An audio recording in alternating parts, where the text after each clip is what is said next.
अगर पूरी दुनिया आपको कहे कि आपका दिमाग कमजोर है, आप कुछ नहीं कर सकते, आप कभी आगे नहीं बढ़ सकते, तो क्या आप उन पर विश्वास करेंगे? एक छोटे से गांव में एक बच्चा था जिसे सब कहते थे माइंड इम्पेयर्ड, लेकिन एक दिन उसे मिले गौतम बुद्ध, और जो उन्होंने कहा उसने उस बच्चे की पूरी जिंदगी बदल दी। आज की कहानी शायद आपकी भी जिंदगी बदल दे। क्या कभी किसी ने आपको कहा है तुम्हारा दिमाग तेज नहीं है? क्या कभी क्लास में सब हंसे हैं और आप चुप रहे हैं? आज मैं आपको एक ऐसी कहानी सुनाने वाला हूं जहां एक बच्चा खुद को कमजोर समझता था, लेकिन बुद्ध ने उसे सिखाया कमजोरी दिमाग में नहीं सोच में होती है। वो बच्चा जिसे पूरा गांव बेकार समझता था, आज उसी के नाम की मिसाल दी जाती है। कैसे? क्योंकि उसने एक दिन अपने बारे में सच जाना, और वो सच बताया था गौतम बुद्ध ने। क्या आज अगर कोई आपको कहे कि आप कमजोर हो, आप कुछ नहीं कर सकते, आपका दिमाग ठीक से काम नहीं करता, तो क्या आप मान लोगे, या फिर आप अपनी असली ताकत खोजोगे?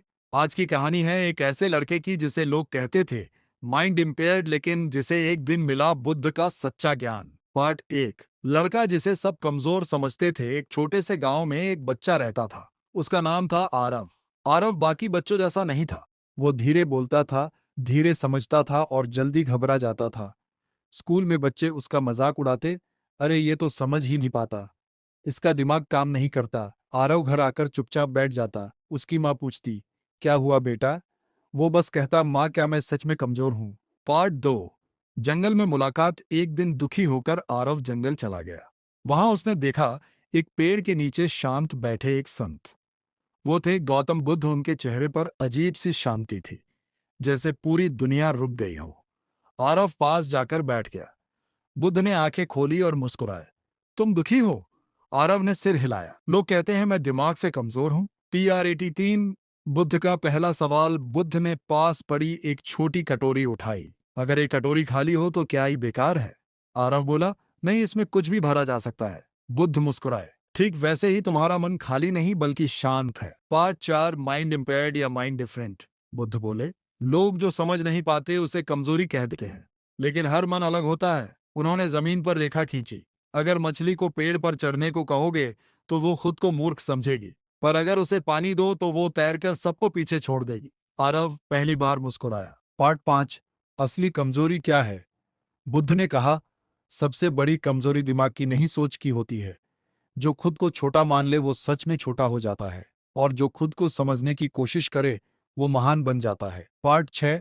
अभ्यास की शक्ति। बुद्ध ने आरव को एक काम दिया। हर दिन सूरज उगते देखो और खुद से कहो मैं अलग हूं और यही मेरी ताकत है। आरव ने ऐसा ही किया। धीरे धीरे वो चीजें जो पहले मुश्किल लगती थीं आसान लगने लगी। क्यों? क्योंकि अब वो खुद से लड़ नहीं रहा था। पार्ट 7। गांव की वापसी। कुछ महीनों बाद आरव वापस स्कूल गया। इस बार वो चुप नहीं था, वो शांत था। जब बच्चे हंसे वो मुस्कुराया। जब सवाल पूछा गया उसने धीरे धीरे जवाब दिया। टीचर ने देखा, ये तो बहुत ध्यान से सोचता है। धीरे धीरे सबको समझ आया, आरव कमजोर नहीं था, बस अलग था। पार्ट 8। बुद्ध का अंतिम संदेश। आरव फिर बुद्ध के पास गया। भगवान क्या मैं अब ठीक हूं? बुद्ध बोले, तुम पहले भी ठीक थे। जिस दिन तुमने खुद को स्वीकार किया उसी दिन तुम सबसे मजबूत बन गए। मोरल बच्चों के लिए सरल शब्दों में, हर बच्चा अलग होता है। धीमा होना इक्वल्स बेवकूफ होना ही। शांत दिमाग सबसे गहरा सोचता है। खुद को कम मत समझो। Ending HOOK। Viewer retention. अगर आज किसी ने तुम्हें कहा हो कि तुम कमजोर हो, तो ये कहानी याद रखना, क्योंकि शायद तुम कमजोर नहीं, बस खास हो।